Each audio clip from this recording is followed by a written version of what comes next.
But first, we want to get now happening live. President Trump is having his cabinet meeting. We just heard from Defense Secretary Pete Hegseth. And this comes the day after the administration insists the secondary strike on an alleged drug boat in the Caribbean Sea in a September U.S. military operation was lawful. So again, we heard from Secretary of Defense Pete Hegseth. Now we're hearing from other members within the Trump administration cabinet. Let's take a listen in. Under boot edge, and it's supposed to be boot edge.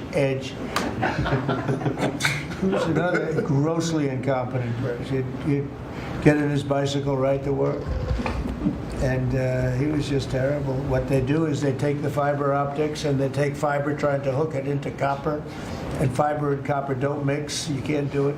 But people knew that for the last 30 years since they started doing the fiber. And they spent billions of dollars, and it didn't work. And you saw that by the helicopter crash. You saw that by Into the Plane. You saw that by a lot of things. So we're doing a brand new air traffic control system, and it's going to be the best, and it's going to be from top to bottom. And we have the 3 top companies in the world bidding on it. And it's going to be one bid, and we're going to have one company responsible, and it'll be the best system. And it's going to make this. Look, our skies are safe. Otherwise, we wouldn't let people fly. But we're going to have the safest skies. We're going to have the best system anywhere in the world. We're also going to rebuild Dulles Airport because it's not a good airport. It should be a great airport, and it's not a good airport at all. It's a terrible airport. It was incorrectly designed with a good building. Actually, it's got a beautiful terminal. Saarinen was the architect, one of the greatest architects in the world at the time, a great architect. And so they have a great building and a bad airport. But we're going to turn that around, and we're going to make Dulles Airport serving Washington and Virginia, Maryland, etc. We're going to make that into something really spectacular. We have an amazing plan for it. And other things, but you're doing a really good job. I appreciate it. The people movers of Dulles, we had a crash recently, so we're going to announce that later today. A request for bids on this, but again, it's a not a great airport, which we can make great in this administration, Mr. President. We have a design that's amazing for Dulles. It's going to take Dulles and make it a really bad. It was a badly designed airport. We're going to make it into as good as there is in the country. It'll be exciting. Okay, please. All right. Well, Mr. President, it's good to be here at this meeting because in 1 year you can look around the table and see the change. And I think one of the biggest changes is how this cabinet works together. And I want to start there. There's often been said, I found out some things this year that I didn't know, that the Department of what was Defense, now Department of War, and the Veterans Department had never really communicated.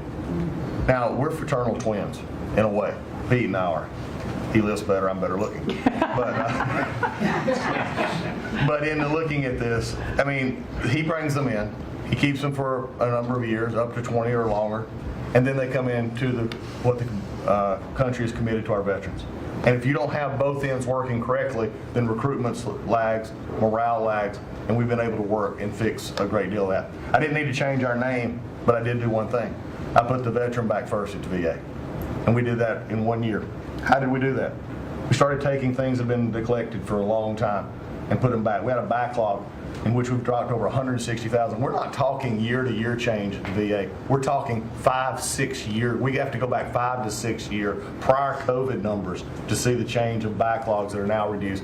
We do it in 6 months instead of the long time it took. In fact, it grew under the Biden administration. It shrank over 160,000 under us. Champ VA, which is a program we have, has basically been back to day to day. It was at a terrible state, which delays and claims and everything's going on. We've got that back.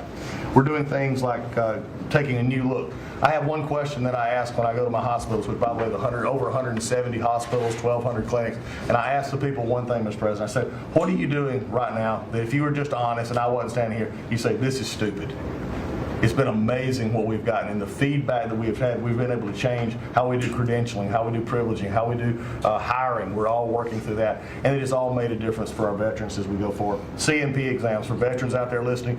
If this is the one where disability claims, where they say, well, let me send you to a doctor to make sure. Most of the time we have that already in the record. We're working now to where those could actually be changed, where we just look at the record and not have to send them to the doctor. That's almost a $3 billion savings that we could let, and also not taking what the veterans get. We're also getting ready to announce here pretty soon a reorganization that's going to bring our hospital system organizationally in line with the 21st century. We are the largest healthcare organization. It's about time we acted like it, Mr. President. You gave that leadership, and we're going to do it. And also one thing, community care contracts getting ready to go out. It's one of the largest contracts in the federal government, but it does exactly what you and I have talked about before, making sure that our veterans can get care in the system or in the community, wherever they want it. We're getting ready for that. Now, I have one thing for all the press who really enjoyed the first of the year, saying, oh, you know, they're going to cut all these jobs, 80,000 this, 80,000 at the VA.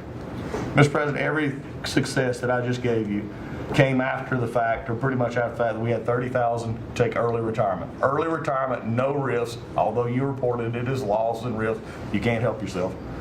30,000 took the retirement.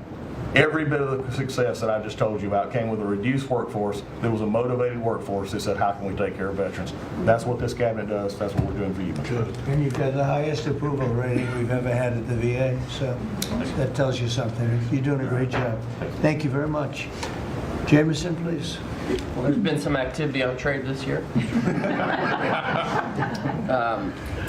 For about 75 years, we had a system, global trading system, that was premised on the United States having totally open borders, right? Not just on immigration, but on goods and services, and everyone else generally kept higher tariffs, higher non-tariff barriers, etc. Obviously, the outcome was we had a huge trade deficit. You took it head on. You gave all of us who work on the file a lot of leverage. So we spent the past 10 months or whatever we've been doing now just going around the world and flipping the script. So now we're in a situation where we've protected our industries, we have the tariffs, and the other countries have decided to take their tariffs down and non-tariff barriers. And we've done it in a very constructive way. We've achieved agreements on reciprocal trade, which are a new kind of trade agreement that's really focused on making sure we have balanced trade, we have reciprocal trade, that we're treating each other fairly. And it's been embraced by the international community. And it's going to be exciting to see what it's like 5 years, 10 years from now, because you've changed it. And that's how it's going to be now. And I think you should be commended for it, and we look forward to seeing what comes in the next few years. Thank you very much. You're doing great. He's doing a great job. Thank you very much. Please. Thank you, Mr. President. Last time I was here, I said that the amount of dereg that we had for regulatory was 30-1. Since then, it's up to 48-1. Your goal had been 10-1, which was in excess of 6-1 in the first term. It's actually much higher than that, but I made my team redo the threshold a little bit because it sounded so unbelievable. But the amount of work that's being done with this entire team is astronomical. And another detail in that is that when we propose a rule, some of the biggest ones that you care the most about don't go into that count until they are finalized. So next year we should be even more eye-popping. One of those to talk about is the federal acquisitions regulations, which you gave us a charge 6 months ago to dramatically reduce. In 6 months, we've lowered it by 25%, 500 pages, 2,700 mandates, which is a third of the mandates. That's going to lead to savings, competition, and speed. So probably $40 billion for the agencies in savings over the course of 10 years. When we get up and running, it'll be north of between $200 and $400 billion. Competition, about 45% of government bids only have one bidder. So you got no competition in that situation.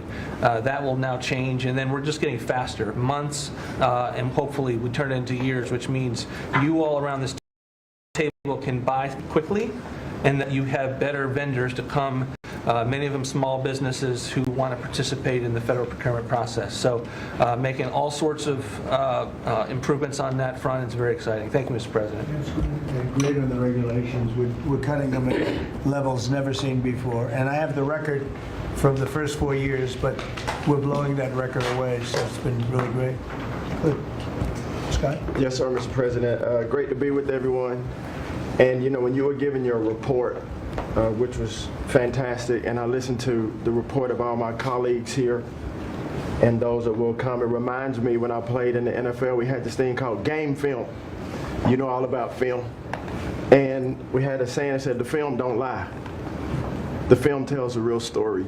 And I hope that the American people, when they watch the film that's going on now in this time in our history, that they will see that America is greater today than it ever has been. And so I thank you for that. and thank you for giving us good stories that we can tell for the American people. Scott, we're saving our country. Yes, sir. Okay, and I don't want to be braggadocious. We're saving our country. Our country was going down and would never have been able to come back. We're saving all of us, but we're saving our country. All right, go ahead, please. Yes, sir.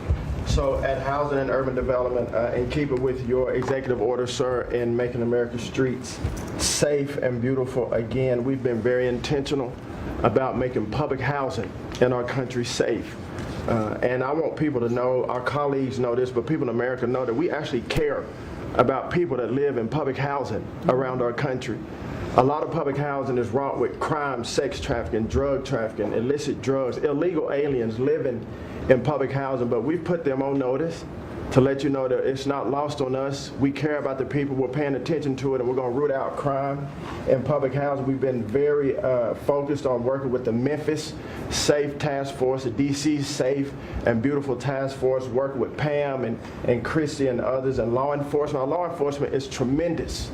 Every single night they go out and they go to public housing to make sure that our people are safe, mothers and children are safe. And so at HUD, you know, it's a different day. We're running new plays. The film was real bad when I came in, I'm gonna be honest. But we are giving the people that live in public housing the assurance that they will be safe. And we also announced a new crime hotline, sir, that people that live in public housing, if they see criminal activity, if they see illegals living there, if they see drug trafficking, if you see it, if you hear it, report it.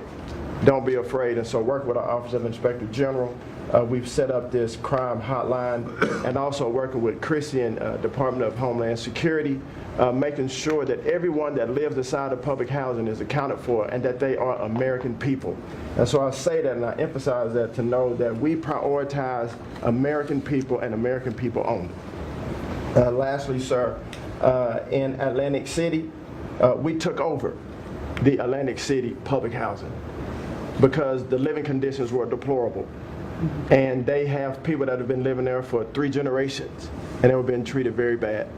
And so I took it so that we can now give people a safe place to stay. And working with the First Lady in the Foster Youth Initiative has been a great joy for me and our team. So thank you for doing that executive order to make sure that our foster youth have a safe landing pad and have financial literacy as they age out of the foster youth system. And so you talked about affordability.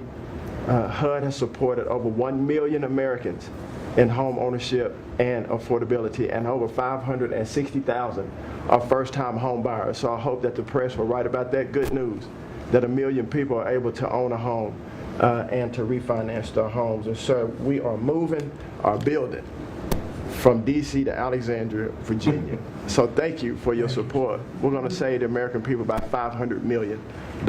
So that's my report. Thank you, sir. All right, you're watching live there. President Trump's cabinet meeting taking place. You just heard from Scott Turner, HUD secretary within that cabinet. All right, so we're going to take a quick break. We'll be back here in just 2 minutes here on Live Impact News on WCNC Plus.